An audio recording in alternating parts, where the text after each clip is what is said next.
Muhammad. Bismillahirrahmanirrahim. Assalamualaikum warahmatullahi wabarakatuh.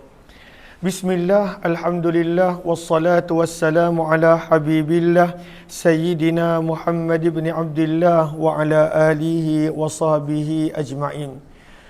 Allahumma rabbi syrah lana sudurana wa yassir lana umurana wahlul uqdatan min alsinatina yafqahu aqwalana.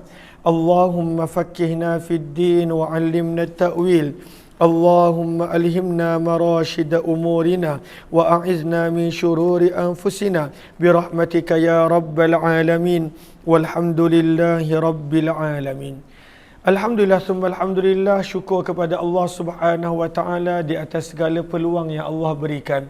Selawat dan salam buat junjungan mulia kekasih Allah, kekasih kita, baginda Rasul sallallahu alaihi wasallam. Semoga Allah menjadikan kita dapat beroleh syafaat baginda sallallahu alaihi wasallam. Pada pertemuan tengah hari ini, kita nak sambung pembacaan berkenaan tentang hadis sabdaan baginda Nabi sallallahu alaihi wasallam daripada kitab Jami' Tirmizi dan juga ataupun Sunan Tirmizi. Dan sebelum kita teruskan, marilah kita perbetulkan dahulu niat kita. Moga-moga apa jua yang kita lakukan adalah kerana Allah Subhanahu wa taala.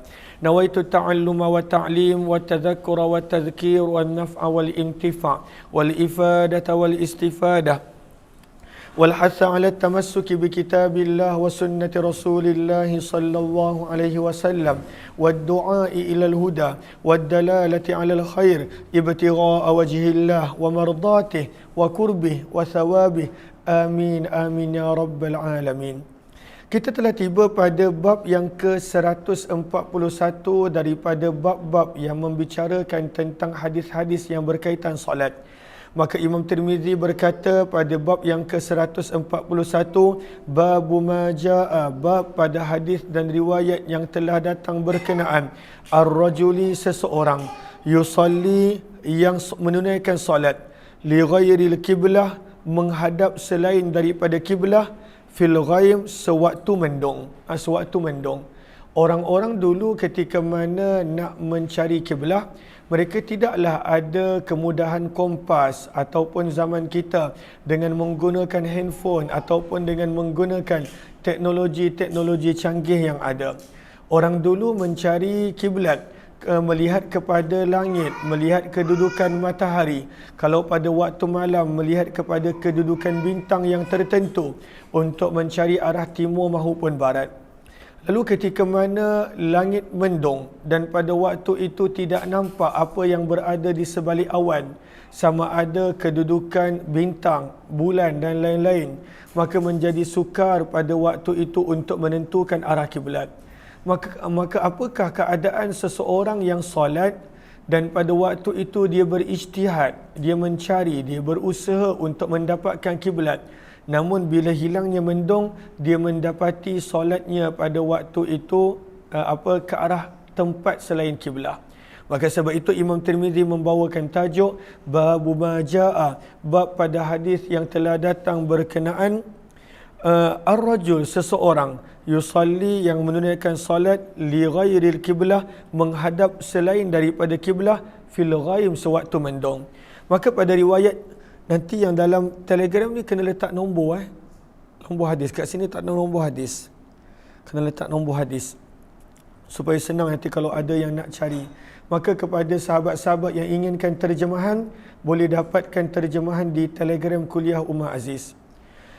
Okey, maka riwayat 353 kata Imam Tirmizi, wa bi ilaihi qala hadatsana Mahmud bin Ghailan qala hadatsana Waqi'un qala hadatsana Ash'ath bin Sa'id bin Samman an Asim bin Ubaidillah an Abdullah bin Amir bin Rabi'ah an abihi, daripada sahabat Nabi yang bernama Amir bin Rabi'ah radhiyallahu anhu, beliau berkata, kunna ma'an Nabi sallallahu alaihi wasallam, adalah kami bersama dengan Nabi sallallahu alaihi wasallam, fi safarin, di dalam satu perjalanan permusafiran bersama dengan Nabi, fi lailatin, pada malam, muzlimatin, yang sangat gelap. Dan daripada situ datangnya istidlal tentang mendung. Falam nadri, maka kami tidak tahu, ainal qiblah, di mana kiblat. Tak nampak sebarang tanda di langit di mana ke arah kiblat. Fasalla, maka telah salat. Kullu rajulin, setiap sahabat. Minna, daripada kalangan kami. Ala hiyalihi, pada arah depan dia. Apa maksud pada arah depan? Pada arah yang dia rasa itulah kiblat setelah dia melakukan ijtihad. Falamma asbahna, maka apabila kami telah berpagi, zakarna zalika, kami telah menceritakan keadaan tersebut kepada Nabi sallallahu alaihi wasallam, maka telah turunnya ayat fa aynama tuwallu, maka di mana pun kamu menghadap, fathamma wajhullah, maka di situlah kamu menghadap kepada Allah. Maka apakah tafsiran daripada ayat ini? Maka tafsiran daripada ayat ini, Allahumma salli ala sayyidina Muhammad, lihat kepada Arafah baris yang kelima. Jumpa ke? Baris yang kelima, jumpa tak? Okey, mana yang tak jumpa, tanya kepada yang kawan. Maka berkenaan tentang tafsiran ayat ini, ada 3 tafsiran. Apakah maksud pada waktu itu, fa'ainama tuwallu, ke mana kamu menghadap, fathamma wajhullah, di situlah kamu menghadap ke arah Allah. Di situlah kiblat. Maka ada yang pada waktu itu dia menggunakan ini sebagai dalil, boleh solat ke arah mana-mana pun. Dan pada waktu itu dia tidak berusaha untuk mencari kiblat, bertanya tentang kiblat, berijtihad untuk mencari kiblat. Dalilnya digunakan ini. Adakah betul maksud tersebut? Maka dibawakan di sini 3 tafsiran untuk ayat ini. Tafsiran yang pertama, li'annaha imma fil musallina fi lailatin muzlimah, untuk orang yang solat pada malam yang gelap dan tidak tahu mana kiblat. Itu satu. Dan yang kedua, fi haqqil mutaharri lil kiblah, untuk keadaan orang yang telah berusaha untuk mencari dan berijtihad untuk mendapatkan kiblat. Dia dah berusaha, dia dah cari, dia dah berijtihad, dia lihat kepada apa-apa tanda, dan kemudian barulah dia menghadap ke tempat yang dia rasa itu paling tepat kiblat.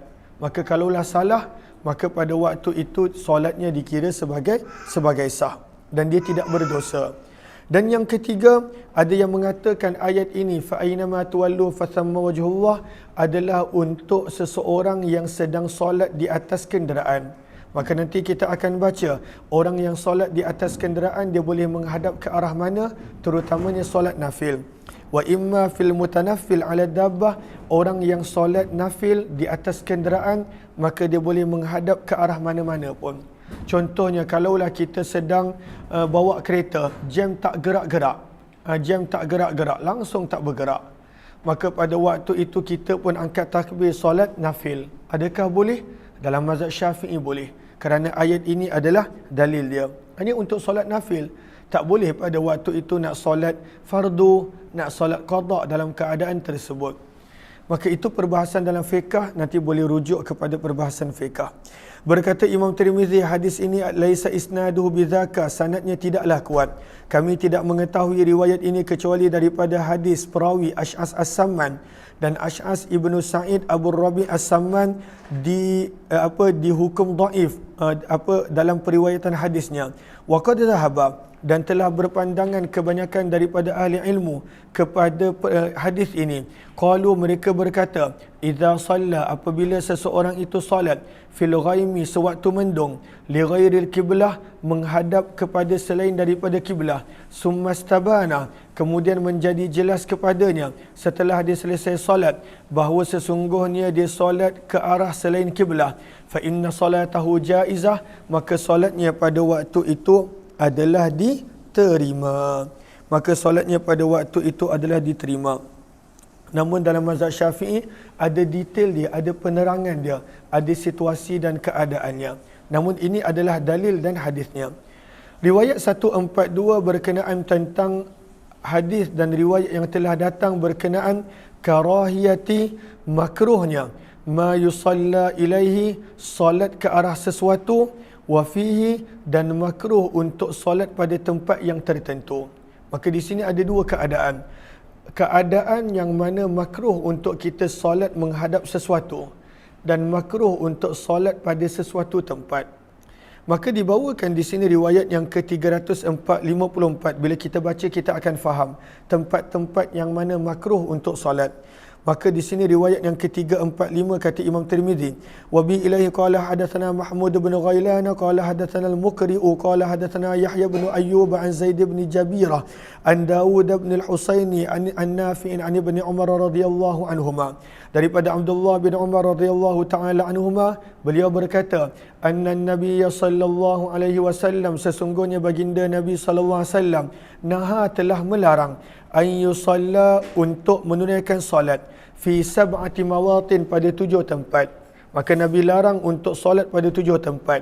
Maka Imam Nawawi bawakan, Imam Tirmizi bawakan hadis ini dalam kitab sunannya sebagai tempat yang tidak disukai untuk menunaikan solat padanya. Apakah 7 tempat tersebut? Yang pertama, al-mazbalah, tempat pembuangan sampah. Yang kedua, sabda Nabi, al-majzarah, tempat penyembelihan binatang. Yang ketiga, al-maqbarah, tanah perkuburan, tanah perkuburan. Dan yang keempat, qari'atat tariq, tengah jalan, tempat laluan orang. Yang kelima, wa fil hammam, tempat mandi, bukan tandas, tempat mandi. Wa ma'atinil ibil, yang keenam, tempat tempat unta dikumpulkan untuk minum air. Kalaulah tempat unta bermalam, itu lain. Ma'atinil ibil adalah tempat unta dikumpulkan untuk minum air. Kerana kat situlah nanti pada waktu itu dia menjadi ganas, kemudian kat situlah pada waktu itu dia akan buang air dan sebagainya yang kita akan baca nanti. Dan yang ketujuh, pada waktu itu Nabi larang daripada solat di atas Baitullah Kaabah. Maka ini adalah 7 tempat yang Nabi SAW larang untuk solat. Kalaulah kita lihat pada perbahasan fiqh, ada detail dia. Dalam mazhab Syafi'i pun ada detail. Adakah makruh pada waktu itu sampai jatuh tahrimi, ataupun sekadar tanzihi, berkenaan tentang tanah perkuburan pula. Tanah perkuburan yang mana yang pada waktu itu dikatakan tak boleh solat dan sebagainya. Itu ada detail di dalam perbahasan fiqh, yang mana kita sekadar nak melihat kepada hadis-hadis yang telah dikumpulkan oleh Imam Tirmizi, maka boleh rujuk dalam perbincangan fiqh. Kata Imam Tirmizi pada muka surat 240, wa bi ilaihi qala hadatsana Ali bin Hujr qala hadatsana Suwaid bin Abdul Aziz an Zaid bin Jabirah an Dawud bin Husain an Nafi' an Ibn Umar radhiyallahu anhuma an Rasulillah sallallahu alaihi wasallam. Sanad yang berbeza, namun pada waktu itu perawi akhir yang sama dan matannya pun lebih kurang sama. Kata Imam Tirmizi, dan di dalam tajuk ini, dalam bab ini, ada hadis yang lebih kurang sama seperti yang telah dibawa daripada sahabat yang berbeza. Daripada sahabat Abu Marsad Al-Ghanawi, Jabir bin Abdullah, Anas bin Malik. Qala Abu Isa, berkata Imam Tirmizi, hadis Abdullah bin Umar yang kita baru baca, isnaduhu laysa bidzakal qawi, sanadnya tidaklah terlalu kuat.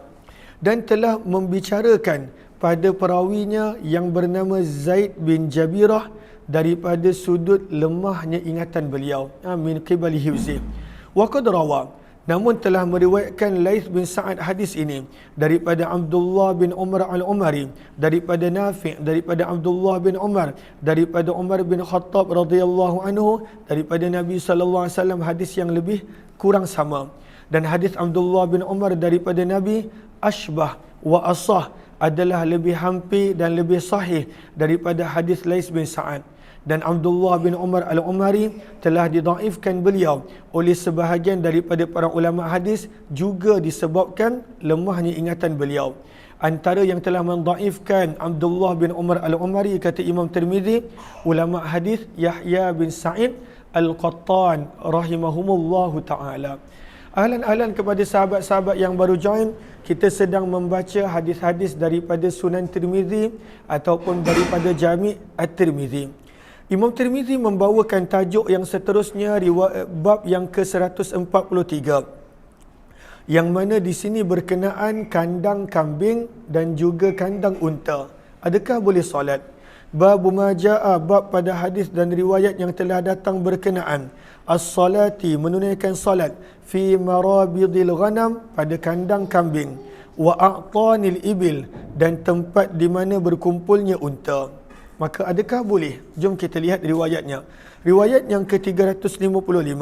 Wa bi ilahi qala hadatsana Abu Quraib bin qala hadatsana Yahya bin Adam an Abi Bakr bin Ayyash an Hisham an Ibn Sirin an Abi Hurairah radhiyallahu anhu.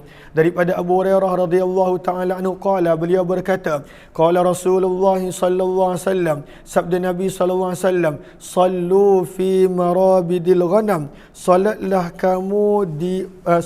kamu pada kandang kambing. Sallu ni bukanlah maksudnya perintah wajib. Maka sebab itu lihat kepada qawata baris yang pertama, wa hadza amru ibahah, perintah keharusan, maksudnya boleh. Kalau nak solat, maka boleh solat dekat kandang kambing. Tapi syarat dia sama. Syarat-syarat sah solat, mestilah pada waktu itu bersih daripada najis, mestilah pada waktu itu tak ada kotoran. Syarat-syarat sah solat masih sama. Cuma Nabi SAW benarkan untuk solat di kandang kambing. Jelas ke jelas? Namun sabda Nabi, wala tusallu, namun janganlah kamu solat fi a'tanil ibil, di tempat berkumpulnya unta untuk minum air.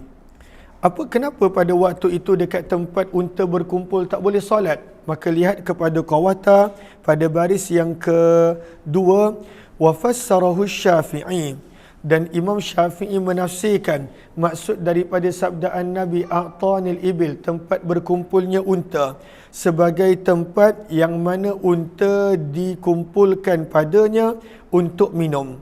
Jumpa tak baris yang kedua? Bil mawadi'il lati tujarru ilaiha al-ibil asyaribah liyashriba ghairaha, pada waktu itu untuk minum. Maka kenapa pada waktu itu tidak boleh? Okey, maka di bawah tu disebut li'annal atan, kerana tempat berkumpulnya unta adalah tempat pada waktu itu, Allahumma salli ala, bukan qawata, yang ini pada waktu itu atas sahara, lihat sahara. Wa dzalika la lin najasah, Nabi larang untuk jangan solat dekat tempat unta berkumpul bukan kerana najis, kerana kalaulah bersih sekalipun maka dilarang. Kenapa? Li'annal ibil, kerana unta pada waktu itu ia adalah binatang yang ditakuti keganasan dia. Dia boleh jadi ganas unta. Wala yu'manu min nafariha, ianya boleh jadi ganas. Maka pada waktu itu fatu'zil musalli, boleh mencederakan orang solat. Elok-elok solat dekat kandang, dekat tempat berkumpulnya unta, keluar-keluar jadi jenazah. Maka siapa salah? Maka sebab itu Nabi kata dekat tempat berkumpulnya unta jangan solat. Bukan kerana najis semata-mata, tapi kerana perangai unta yang pada waktu itu mungkin boleh menyakiti orang yang solat, kata para ulama. Ataupun pada waktu itu kerana tempatnya najis, disebabkan kencingnya dan lain-lain, maka itu pun antara faktor dan sebab juga. Maka Nabi SAW larang daripada untuk solat dekat tempat berkumpulnya unta. Tetapi kalaulah dekat tempat berkumpulnya unta pada waktu itu memang ada surau, untuk petugas-petugas, memang bersih, unta pun tak kacau, maka tidak ada mengapa. Maka larangan ini pada waktu itu, kata para ulama, kerana Nabi risaukan gangguan yang akan kena pada orang yang solat di situ, ataupun kemungkinan najis yang ada pada tempat tersebut. Kata Imam Tirmizi pada riwayat berikutnya, wa bi ilaihi qala hadatsana Abu Quraib bin qala hadatsana Yahya bin Adam an Abi Bakr bin Ayyash an Abi Husain an Abi Salih an Abi Hurairah radhiyallahu anhu an Nabi sallallahu alaihi wasallam bimithli aw binahwi. Maka dibawakan sanad yang kedua dengan riwayat dan matan yang lebih kurang sama. Kata Imam Tirmizi, dan di dalam bab ini, dalam tajuk ini, ada hadis yang lebih kurang sama dengan hadis yang kita baca tadi, daripada sahabat Nabi Jabir bin Samurah, Bara' bin Azib, Sabrah bin Ma'bad al-Juhani. Sabrah bin Ma'bad ni kita pernah baca sebelum ini. Itu pun adalah sahabat. Kita patut ingat namanya. Sabrah bin Ma'bad al-Juhani. Abdullah bin Mughaffal, Abdullah bin Umar, Anas bin Malik radhiyallahu anhum. Semua ini ada riwayat berkenaan tentang riwayat yang kita telah baca, lebih kurang sama. Berkata Imam Tirmizi, hadis Abu Hurairah radhiyallahu anhum adalah hadis yang hasan sahih, dan di atas hadis inilah amalan di sisi ashabina, para ulama kami, iaitu para ulama hadis. Dan inilah kata-kata Imam Ahmad dan juga Imam Ishaq bin Rahway. Wa hadithu Abi Husain, adapun hadis Abu Husain daripada Abu Salih, daripada Abu Hurairah, daripada Nabi sallallahu alaihi wasallam, maka sanad tersebut adalah sanad yang gharib, hadis yang gharib. Dan telah meriwayatkannya Israel daripada Abu Husain, daripada Abu Salih, daripada Abu Hurairah, namun secara mauquf, maksudnya tak disebutkan daripada Nabi. Siapakah Abu Husain perawi ini? Nama beliau adalah Uthman bin Asim al-Asadi.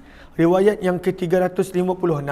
Wa bihi ilayhi qala hadatsana Muhammad bin Bashar qala hadatsana Yahya bin Sa'id an Syu'bah an Abi Tayyah ad-Dubai an Anas bin Malik radhiyallahu anhu, daripada Anas bin Malik radhiyallahu taala anhu, sesungguhnya Nabi sallallahu alaihi wasallam kana pernah yusalli, menunaikan salat, fi marabidil ghanam, pada kandang kambing. Nabi pernah salat di kandang kambing. Bila? Maka lihat kepada qawata baris yang pertama, zada fi riwayati syaikhain, ada penambahan di dalam riwayat Bukhari dan Muslim, qabla an yubna masjid, sebelum masjid dibina. Jumpa tak? Gariskan. Maka sebelum Masjid Nabawi dibina, Nabi pernah solat di kandang kambing, tapi bersih, tak ada najis dan sebagainya. Okey. Maka sebab itu Nabi kata kandang kambing boleh solat, tapi tempat unta berkumpul tidak digalakkan untuk solat. Okey. Qala Abu Isa, berkata Imam Tirmizi, hadis ini adalah hadis yang sahih, dan sementara perawi yang dikenali sebagai Abu Tayyah, namanya adalah Yazid bin Humaid. Bab yang ke-144, bab ma jaa fi salati ala dabbah haitsu ma tawajjahat bih. Bab pada hadis dan riwayat yang telah datang berkenaan tentang solat nafil ala dabbah, di atas kenderaan, haitsu, ke arah mana pun yang tawajjahat kamu menghadap. Ma tawajjahat, menghadap ke arah mana pun, maka pada waktu itu boleh untuk solat. Maksudnya bila kita bawa kereta, kalaulah waktu jam, kalaulah waktu tengah bawa laju, jangan solat. Maka rokok-rokok, bila bangun daripada rokok, dalam keadaan duduk, bukan berdiri, rokok-rokok, bangun daripada rokok, rupa-rupanya dah sampai ke syurga. Sebab insiden, meninggal dunia, maka jangan solat waktu tengah bawa laju. Tapi boleh solat kalaulah sebagai penumpang, boleh solat kalaulah dalam kesesakan, ketika mana jalan langsung tak bergerak. Lagi-lagi raya Cina nak bermula, banyak yang balik kampung, maka mana tahu jam, daripada tak tahu nak buat apa, daripada nak marah-marah, maka solat sunat. Maka solat sunat, solat nafil. Maka solat nafil dalam kenderaan boleh menghadap ke arah mana pun. Tak semestinya pada waktu itu nak mencari kiblat, ke arah mana kiblat, nak kena pusingkan kereta arah kiblat, maka tak. Ke arah mana pun boleh. Apakah dalilnya? Dalilnya kita nak baca bab ini. Lihat kepada Arafah, baris yang kedua. Hukmus salatil maktubah, hukum salat fardu dan juga salat nafil di atas kenderaan, apakah hukum dia? Maka disebutkan di sini, tajuzun nafilah, dibolehkan untuk salat nafil ala dabbah, di atas kenderaan, indal kul, di sisi semua para ulama, boleh. Cuma kita jarang buat dia. Itu yang kadang-kala kita stres, kita marah waktu jam, padahal pada waktu itu kita boleh untuk solat ketika mana dalam kenderaan. Boleh solat ketika mana dalam kenderaan. Okey, hanya solat nafil. Adapun solat fardu, maka pada waktu itu tidak boleh. Okey. Jom kita lihat solat di atas kenderaan. Bab ma jaa fi salati ala dabbah, bab pada hadis yang dan riwayat berkenaan tentang solat di atas kenderaan, haitsuma, ke arah mana pun, tawajjahat bihi, pada waktu itu menghadap ke arah mana pun, pada waktu itu boleh solat nafil di atas kenderaan. Riwayat 357. Wa bi ilaihi qala hadatsana Mahmud bin Ghailan qala hadatsana Waqi'un wa Yahya bin Adam qala hadatsana Sufyan an Abi Zubair an Jabir radhiyallahu anhu, daripada Jabir bin Abdullah radhiyallahu taala anhu, beliau berkata, ba'athani, Nabi sallallahu alaihi wasallam telah menghantar aku, fi hajatin, pada satu tugasan, faji'tuhu, maka aku telah mendatangi Nabi sallallahu alaihi wasallam, wa huwa yusalli, dalam keadaan baginda sedang solat, ala rahilatihi, di atas kenderaan baginda, nahwal masyriq, menghadap ke arah timur, was sujudu, dan adalah sujud Nabi ketika solat di atas kenderaan, akhfat, lebih rendah, minar rukuk, berbanding ketika mana rukuk. Maka kalau rukuk tunduk sikit, Kalau sujud maka tunduk lebih banyak. Sekadar isyaratan dalam bentuk isyarat. Kata Imam Tirmizi, dan maka dalam mazhab Syafi'i pun hadis ini menjadi dalil, maka boleh untuk solat nafil di atas kenderaan. Wa fil babi, dan di dalam bab ini ada juga riwayat daripada Anas bin Malik, Abdullah bin Umar, Abu Sa'id, Amir bin Rabi'ah. Berkata Imam Tirmizi, hadis Jabir yang kita baru baca adalah hadis yang hasan sahih, wa ruwiya, dan diriwayatkan min ghairi wajhin, daripada sanad yang pelbagai daripada Jabir radhiyallahu anhu. Wal amalu alaihi, dan amalan di atas hadis ini di sisi kebanyakan ahli ilmu, la na'lamu, kami tidak mengetahui, kata Imam Tirmizi, bainahum, ada di antara para ulama ini sebarang ikhtilaf. La yarawna ba'sa, semua para ulama berpandangan dan menganggap tidak mengapa, an yusalliya rajul, bahawa seseorang itu menunaikan salat dalam kurungan ataupun datang nanti, ala rahilatihi, di atas kenderaan dia, tatawu'an, solat nafil, solat sunat. Maka solat nafil, maka pada waktu itu boleh di atas kenderaan walaupun tidak menghadap kiblat. Haitsu makan, ke arah mana pun dia menghadap, ilal kiblah, sama ada menghadap ke arah kiblat, atau ghairiha, ataupun selain kiblat. Maka ini adalah dalilnya. Ahlan-ahlan kepada sahabat-sahabat yang baru join, kalaulah ada yang ingin untuk mendapatkan terjemahan, maka boleh dapatkan daripada Telegram kuliah Umar Aziz. Bab yang ke-145, Imam Tirmizi membawakan tajuk, adakah ketika mana solat, kita solat dalam keadaan menghadap ke arah binatang, binatang tunggangan. Ataupun zaman kita, adakah boleh solat menghadap ke arah kereta? Kita ada kereta, kita menghadap ke arah kereta.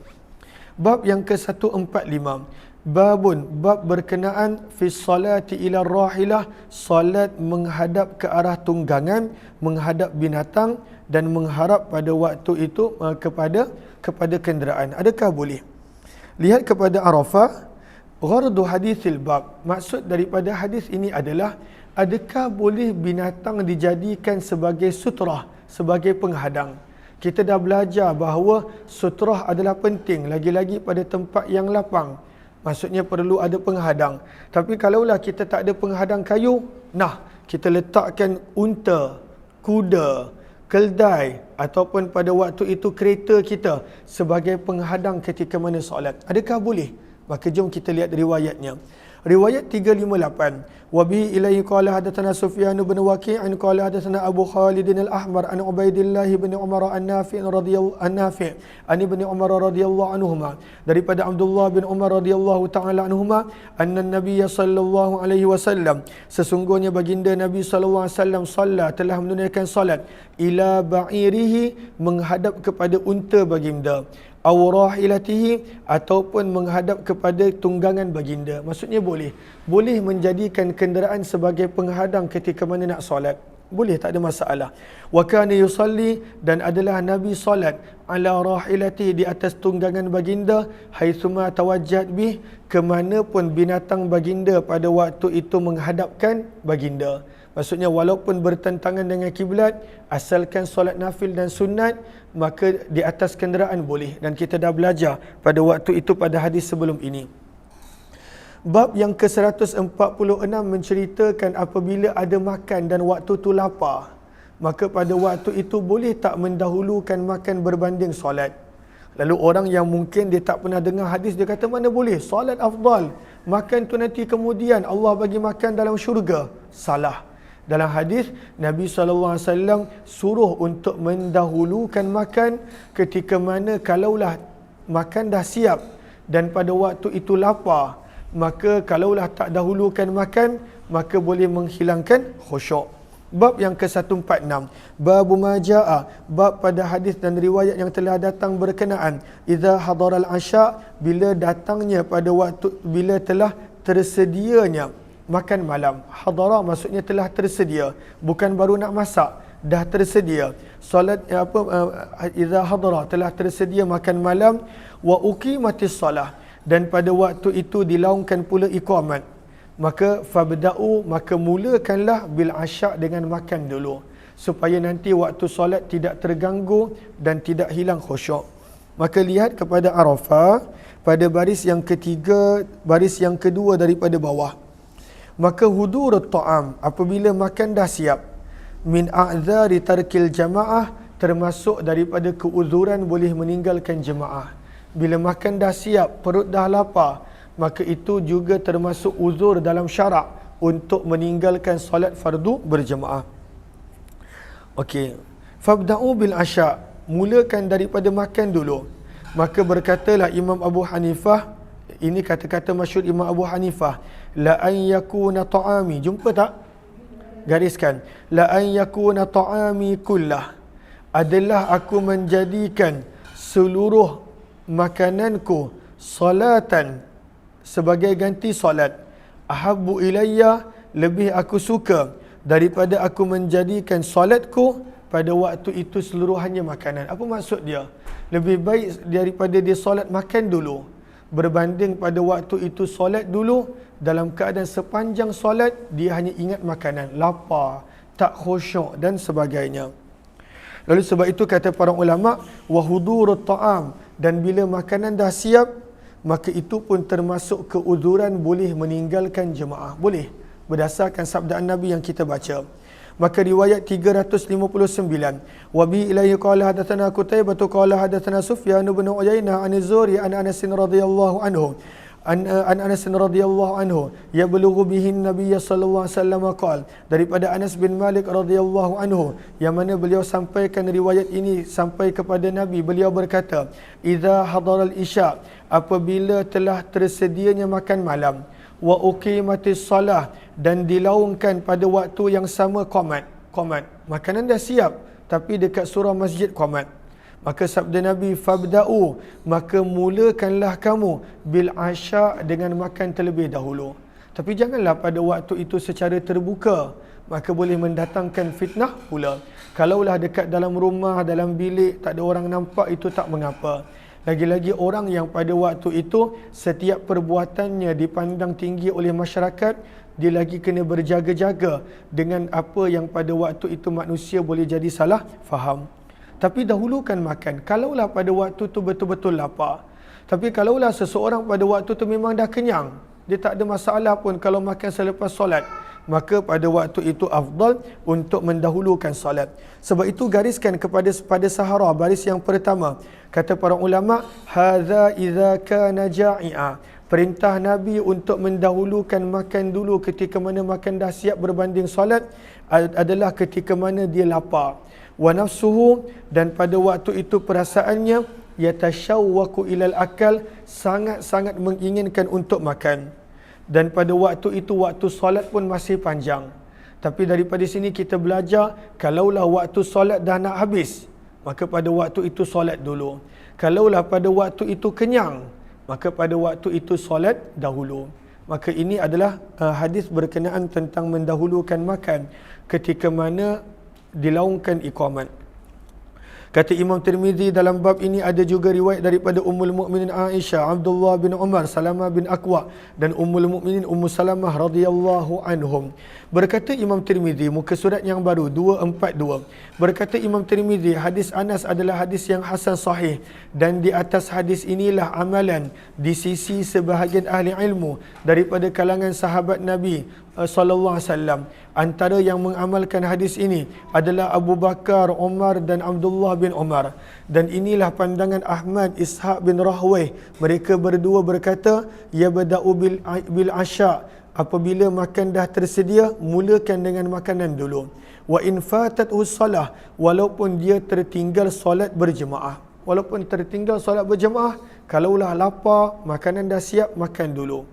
Sami'tul Jarud, maka apa kata Imam Tirmizi, aku telah mendengar Jarud berkata, sami'tu Waqi'an, Jarud pula berkata, aku telah mendengar Waqi' berkata berkenaan tentang hadis ini, ya bada'u bil asya, mulakan dengan makanan dulu, idza kana at-ta'amu, apabila makanan telah tersedia, yukhafu fasaduh, yang dikhawatiri kalau tak makan boleh menjadi rosak.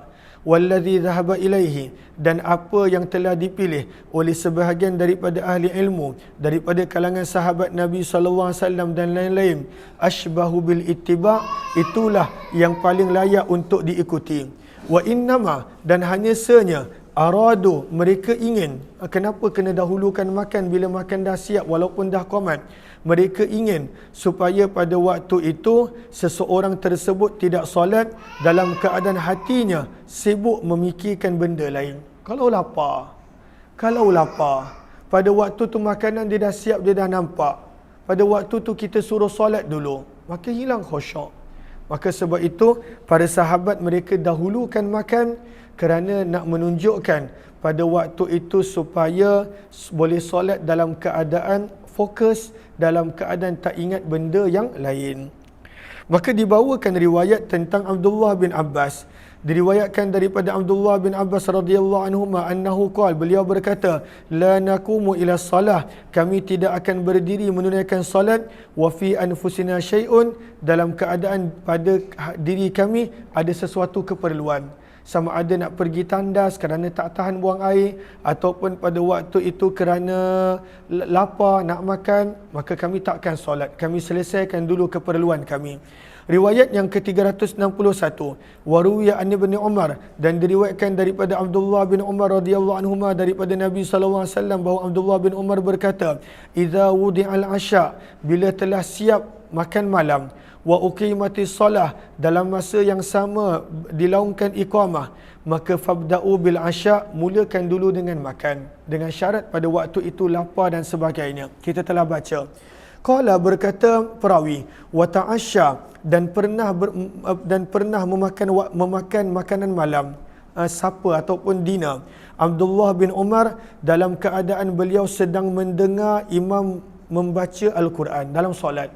Pada waktu tu dekat masjid tengah solat, Abdullah bin Umar pada waktu itu tengah makan, kerana beliau pada waktu itu lapar dan makanan telah tersedia. Wabi ilaihi qala hadatsana bidzalika Hannadun qala hadatsana Abdatu an Ubaidillah an Nafi' an Ibnu Umar radhiyallahu anhuma. Bab yang ke-147 berkenaan tentang bagaimana orang yang solat dalam keadaan mengantuk. Kalaulah pada waktu tu mengantuk, macam mana? Adakah nak teruskan solat ataupun pada waktu itu berhenti solat dan tidur? Maka bagaimana? Ahlan-ahlan kepada sahabat-sahabat yang baru join, kita sedang membaca hadis-hadis daripada kitab Jami' Tirmizi. Minta maaf, saya baca secara terjemahan sahaja. Kalaulah ada yang inginkan terjemahan, maka boleh ambil di Telegram Kuliah Umar Aziz. Maka Imam Tirmizi membawakan tajuk pada bab 147, bab ma jaa, bab pada hadis dan riwayat yang telah datang berkenaan fi salati indan nu'as, menunaikan solat pada waktu mengantuk. Maka kita nampak dalam bahasa Arab ada banyak perkataan yang lebih kurang sama. Ada nu'as, ada sinah dan sebagainya. Maka apakah perbezaannya? Maka lihat kepada Arafah baris yang ketiga, pelajar-pelajar. Jumpa tak? Al-farqu, perbezaan di antara perkataan bahasa Arab an-naum, an-nu'as dan juga as-sinah. La ta'khudhuhu sinah, yang ada dalam ayatul kursi. Maka apakah bezanya? Maka kata para ulama bahasa Arab, an-naumu ma yata'allaqu bil qalb. Naum adalah gambaran seseorang itu dah tidur lena. Pada waktu itu sampai hatinya pun tidur, dia dah tak sedar apa. Maka itu adalah naum, tidur yang lena. Yang kedua adalah an-nu'as. An-nu'as ma yata'allaqu bir-ra'si. Orang yang mana pada waktu itu tidurnya adalah lena juga tapi tidaklah terlalu mendalam. Maksudnya pada waktu itu mengantuk. Mengantuk pada waktu itu mengantuknya dah sampai ke kepala. Dia dah pada waktu tu mengantuk sangat. Dan yang ketiga adalah sinah. Sinah pula apa? Ianya adalah mengantuk sekadar pada mata. Dia masih lagi boleh bercakap, dia masih lagi boleh mendengar, dia masih lagi boleh faham apa yang orang cakap. Maka itu adalah sinah. Macam contoh kalau perasan, kadang-kala kalau saya mengajar mengantuk sangat, maka pada waktu tu mulut bercakap, tapi sebenarnya mata dah mula tutup. Maka itu sinah. Tapi kalaulah nu'as, pada waktu itu apa orang cakap pun dia dah tak faham. Apa dia cakap pun pada waktu tu dia tak sedar. Itu beza antara nu'as dan sinah di dalam bahasa Arab. Maka apa perlu buat kalaulah pada waktu itu mengantuk dah mula menguasai?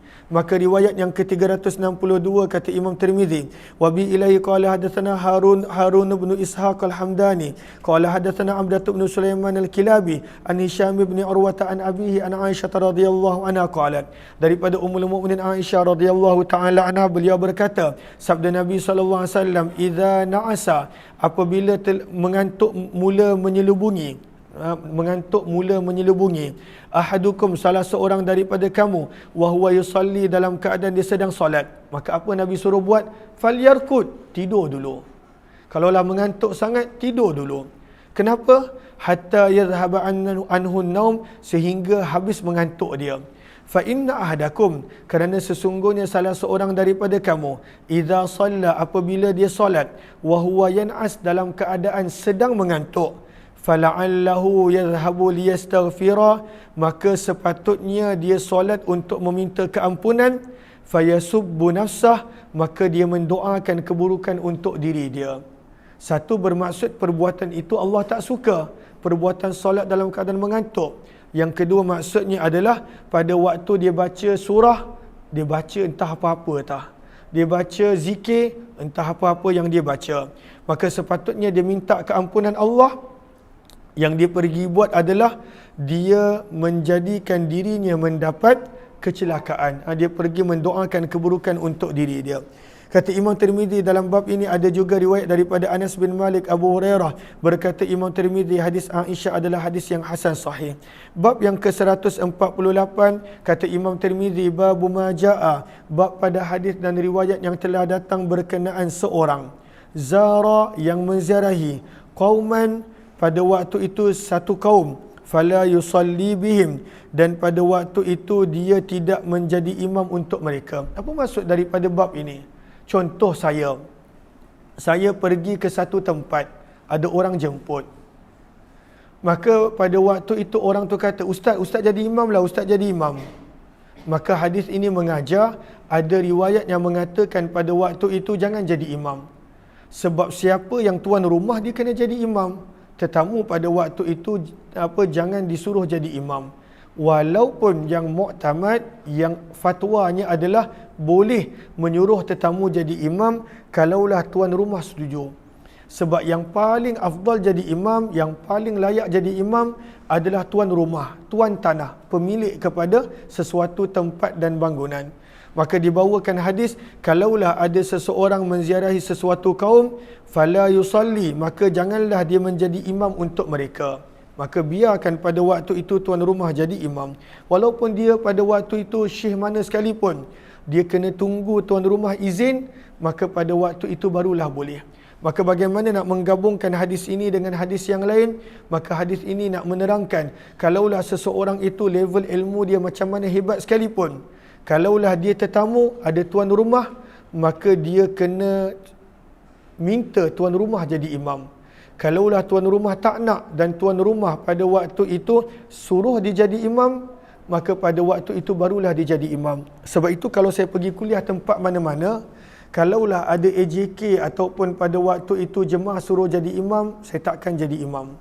Kecualilah imam tu sendiri pada waktu itu offer dengan bersungguh-sungguh, pada waktu itu baru saya jadi imam. Sebab imam itu adalah lebih layak, dia tuan rumah, dia adalah lantikan untuk sesuatu masjid dan surau. Kadangkala kita ambil ringan, kadangkala imam tu terasa. Imam tu terasa, kenapa orang lain jadi imam dekat tempat dia. Maka di sini Nabi SAW menerangkan. Panggil ni jap, Kak Safi. Okey, jom kita lihat riwayat yang ke-363.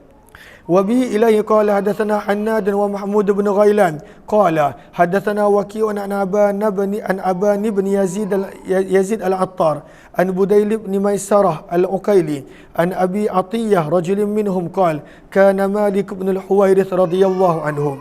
Maka berkatalah Abu Atiyah. Kenapa Atiyah? Ini ada nama Atiyah. Abu Atiyah. Atiyah sini. Atiyah tak nak nangis, nak zuhur dah ni. Lagi sikit lagi.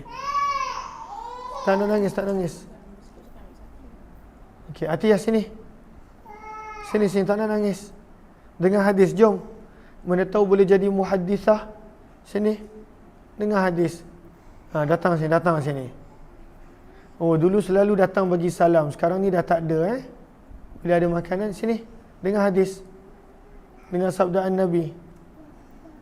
Tak nak? Okey. Minta maaf, dia bising sedikit.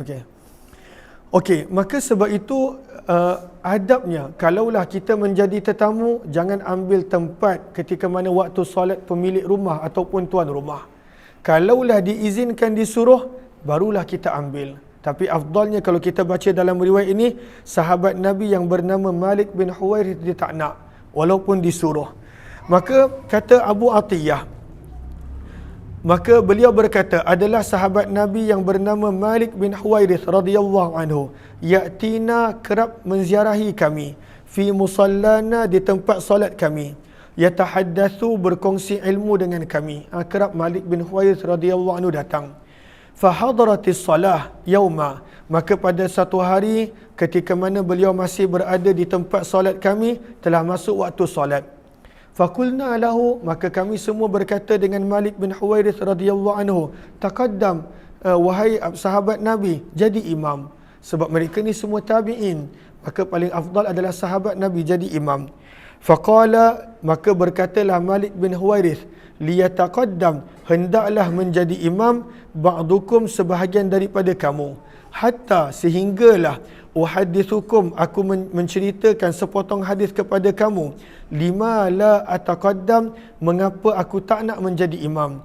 Sami'tu Rasulullah sallallahu alaihi wasallam, aku telah mendengar Nabi sallallahu alaihi wasallam bersabda, man zara, barang siapa yang datang menziarahi kauman, sesuatu kaum, sesuatu jemaah, sesuatu kelompok manusia, fala ya ummahum, maka janganlah dia menjadi imam untuk mereka.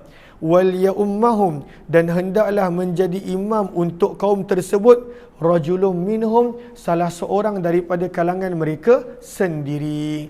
Maka sebab itu kata Malik bin Huwairith, tak nak, aku tak nak jadi imam, salah seorang daripada kamu menjadi imam. Maka lihat kepada sahara baris yang pertama. Lihat kepada baris yang pertama. Kenapa orang tempatan patut jadi imam? Fa innahu ahaq, kerana mereka yang pada waktu itu lebih layak. Sahibul baiti ahaq, dalam fiqah kita belajar, tuan rumah, tuan tanah, dia lebih layak untuk jadi imam, walaupun dalam kumpulan itu ada yang lebih faqih, yang lebih aqra, yang lebih pandai ilmu. Itu rumah dia, itu tanah dia, itu bangunan dia, maka dia yang lebih layak. Kalaulah dia nak jadi imam, dia jadi imam. Kalau diizinkan sesiapa jadi imam, maka itu adalah terpulang kepada dia. Okey. Maka kata penulis, wa ka'annahu, seolah-olah Malik bin Huwairith tak nak menjadi imam walaupun ada keizinan daripada tuan rumah. Seolah-olah Malik bin Huwairith beramal dengan zahir daripada hadis. Namun kalaulah pada waktu itu tuan rumah izinkan berdasarkan hadis yang kita telah baca, maka boleh untuk tetamu dan orang lain menjadi imam. Jelas ke jelas? Berkata Imam Tirmizi, hadis ini adalah hadis yang hasan sahih, dan beramal pada hadis ini di sisi kebanyakan ahli ilmu daripada kalangan sahabat Nabi dan selain mereka. Maka mereka berkata, sahibul manzil, tuan rumah, pemilik tanah, ahakku, lebih layak, bil imamati, untuk menjadi imam, minaz zair, daripada orang yang datang ziarah. Wa qala ba'du ahli ilmi, berkata sebahagian daripada ahli ilmu, idza adzina lahu, bila tuan rumah izinkan, fala ba'sa, maka tidak mengapa, an yusalliya bih, untuk menjadi imam. Maka ini yang lebih kuat, bahawa bila digabungkan kedua hadis, kalaulah tuan rumah kalaulah tak ada siapa suruh, jangan jadi imam. Tapi kalaulah tuan rumah izinkan dan suruh, maka pada waktu itu boleh untuk menjadi imam untuk seorang musafir dan untuk orang yang bukan daripada kalangan penduduk situ. Bab yang ke-149, bab ma jaa fi karahiyah, bab pada hadis dan riwayat yang telah datang berkenaan makruhnya ay yakhussal imam, untuk seorang imam mengkhususkan nafsahu, hanya untuk dirinya, bidoakan doa. Dia jadi imam tapi dia pergi doa seorang-seorang, dan makmum kat belakang tu pada waktu tu amin dan duduk dengar doa dia, maka makruh, tak disukai. Kalaulah imam, dia kena peka, dia kena mendoakan untuk makmumnya juga, bukan sekadar untuk dirinya semata. Riwayat yang ke-364, kata Imam Tirmizi berkenaan tentang tajuk tadi, apakah dalilnya? Wa bi ilaihi qala hadatsana Ali bin Hujr qala hadatsana Ismail bin Ayyash qala hadatsani Habib bin Salih an Yazid bin Shuraih an Abi Hayyin al-Muadzin al-Himsi an Thauban radhiyallahu anhu. Thauban adalah maula Rasulullah, salah seorang daripada hamba-hamba Nabi yang Nabi telah merdekakan. Maka daripada Thauban radhiyallahu taala anhu, daripada Nabi sallallahu alaihi wasallam, maka Nabi ada beberapa orang hamba yang terkenal dalam periwayatan hadis yang merupakan hamba yang telah Nabi merdeka. Yang ini kita dengar Thauban, ada Safinah, itu pun maula Rasulullah, ada Abu Rafi', itu pun maula Rasulullah, ada beberapa orang hamba-hamba Nabi yang Nabi telah merdekakan, dan kita boleh jumpa mereka banyak di dalam periwayatan hadis Nabi sallallahu alaihi wasallam. Maka daripada Thauban radhiyallahu anhu, daripada Nabi sallallahu alaihi wasallam, baginda bersabda, la yahillu, tidak boleh, limri'in, untuk seseorang, an yanzura, untuk dia melihat, fi jawfi, pada bahagian dalam, baitimri'in, rumah orang lain. Maka Nabi kata tak boleh tengok dalam rumah orang lain, hatta yasta'zin, sehinggalah dia minta izin. Sebab itu antara adab ketika mana kita datang ke rumah orang, ketika memberi salam ataupun tekan loceng, maka jangan mata kita menghadap ke arah pintu rumah. Sebab nanti dia khawatiri bila buka pintu rumah, nampak ke dalam rumah. Maka jangan. Sebab itu dalam riwayat yang nanti kita akan baca, pada waktu itu Nabi SAW ajar untuk diri pada bahagian sisi pintu. Pada bahagian sisi, pada bahagian di mana kalaulah tuan rumah buka pintu, maka pada waktu itu tidak nampak dalam rumah. Nabi larang untuk nampak ke dalam rumah orang ketika mana sebelum daripada minta izin. Tak boleh. Pada waktu itu tak boleh. Fa inna dhara, kerana jika kalaulah dia melihat tanpa minta izin, faqad dakhala, seolah-olah dia dah masuk rumah. Dahsyat. Maksudnya kalaulah dia curi-curi tengok, macam ada orang je dalam rumah, tapi kenapa tak jawab ni? Kipas nampak berputar. Tak boleh macam tu. Tak boleh intai dalam rumah. Orang yang intai dalam rumah orang, seolah-olah dia telah masuk ke dalam rumah orang tersebut tanpa izin. Nak mengajarkan di sini, pada waktu itu berkenaan tentang pentingnya adab ketika mana menjadi tetamu di rumah orang. Ahlan-ahlan Ainul, Masya Allah, sedang mengajar di Madinah, Masya Allah, di tempat yang baik, tempat yang mulia. Okey, maka mohon doakan untuk kami semua. Maka Allahumma salli ala Sayyidina Muhammad wa ala alihi washabihi ajma'in. Maka di sini Imam Tirmizi membawakan hadis tidak boleh untuk mengintai ke dalam rumah sebelum daripada minta izin. Maka sebab itu adab dia adalah ketika mana nak memberi salam, nak menekan loceng, nak pada waktu itu minta izin, jangan pandang ke arah pintu, jangan pandang ke arah tingkap, jangan curi-curi tengok pada waktu itu dalam rumah, kerana itu tak disukai oleh Nabi SAW. Nanti kita akan belajar banyak riwayat yang Nabi pernah tegur ada seorang sahabat yang intai-intai ke dalam rumah. Kemudian riwayat yang seterusnya, wala ya umma qauma, dan janganlah seseorang itu menjadi imam kepada sesuatu kaum, sesuatu kelompok dan jemaah, fayakhussa, lalu dia mengkhususkan nafsahu, hanya untuk dirinya sahaja, bidakwatin, ketika berdoa, dunahum, tanpa mendoakan para jemaah. Maka sabda Nabi, jangan jadi imam macam tu. Maka pada waktu itu bila dia jadi imam, dia doa untuk dirinya sendiri. Contohnya pada waktu apa? Rabbi ja'alni, ya Allah jadikanlah aku. Pada waktu itu bukan engkau seorang yang jadi yang sedang doa. Makmum yang di belakang pun sedang angkat tangan. Maka kena tukar perkataan-perkataan yang menggambarkan permintaan untuk para jemaah yang di belakang juga. Daripada ni mungkin menjadi na. Daripada Rabbana Allahumma salli ala sayyidina Muhammad, daripada apa-apa perkataan yang sesuai untuk diri, tukarkan kepada untuk jemaah yang berada di belakang. Daripada contoh Allahumma inni as'aluka kepada Allahumma inna nas'aluka, dia kena ambil berat supaya dia boleh mendoakan juga untuk jemaah.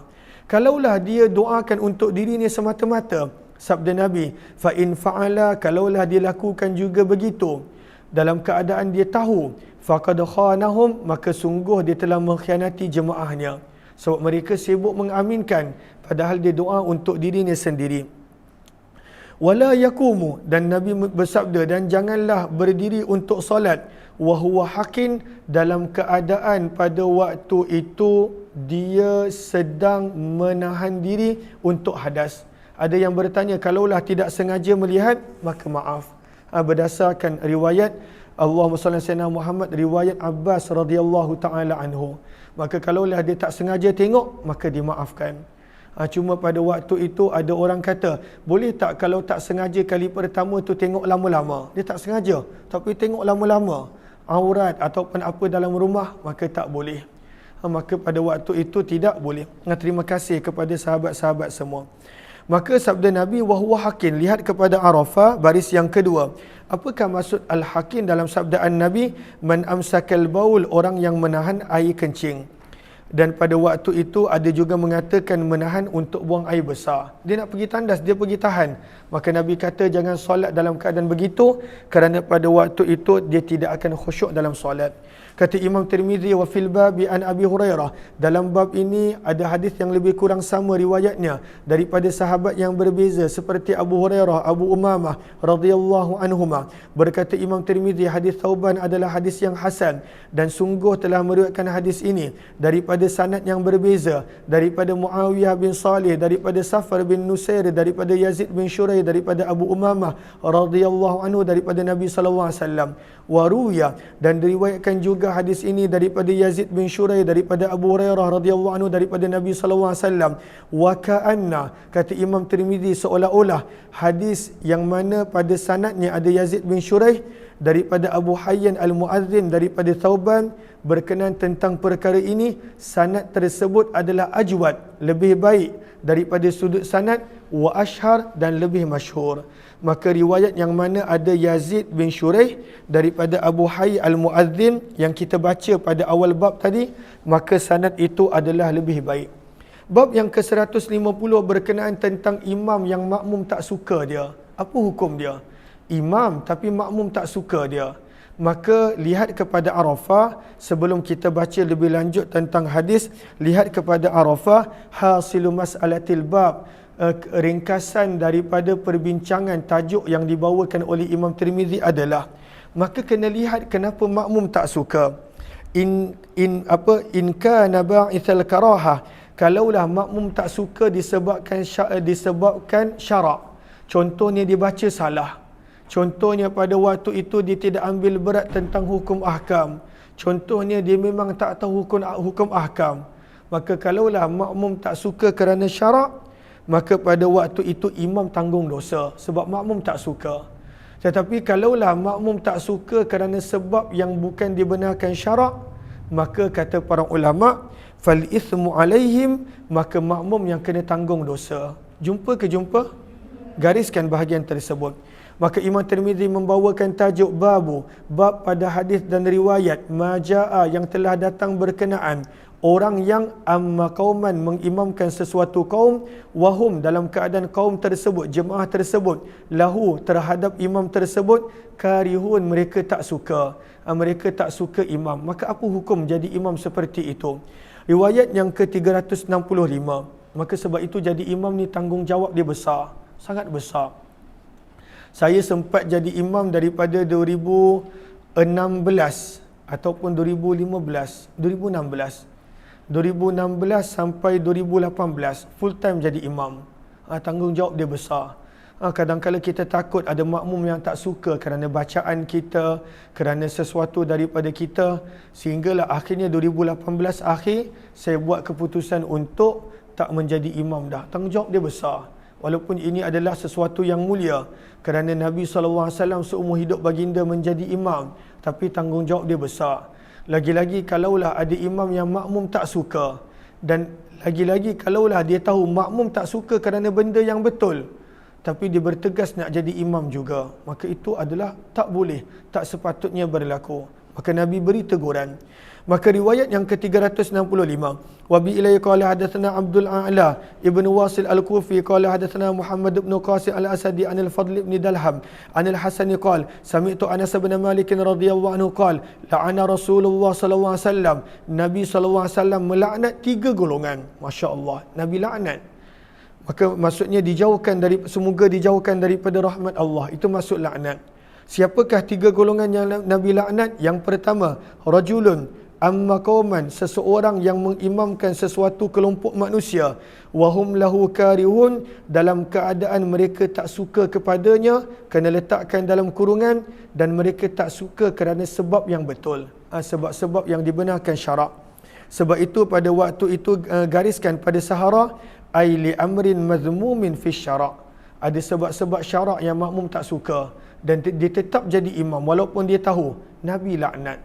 Sayang, sepatutnya ibadah dapat pahala, tapi ini ibadah menjadi sebab laknat. Maka jangan jadi imam kalau begitu. Wa mra'atun, tapi sebab dia mestilah betul, bukan sebab yang pada waktu itu tak boleh diterima, ataupun bukan daripada sebab-sebab yang dibenarkan syarak. Yang kedua, sabda Nabi SAW melaknat, wa mra'atun, seorang wanita, batat yang bermalam, wa zawjuha 'alaiha sahid, dalam keadaan suaminya murka kepada wanita tadi. Ini pun ada penjelasan dia. Gariskan pada waktu itu, Allahumma salli ala sayyidina Muhammad. Allahumma salli ala sayyidina Muhammad. Mana tadi?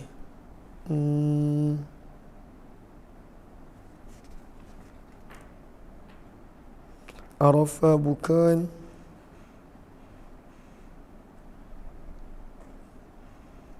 Okey. Maka tak jumpa. Okey, dekat bab yang seterusnya, dekat muka surat seterusnya.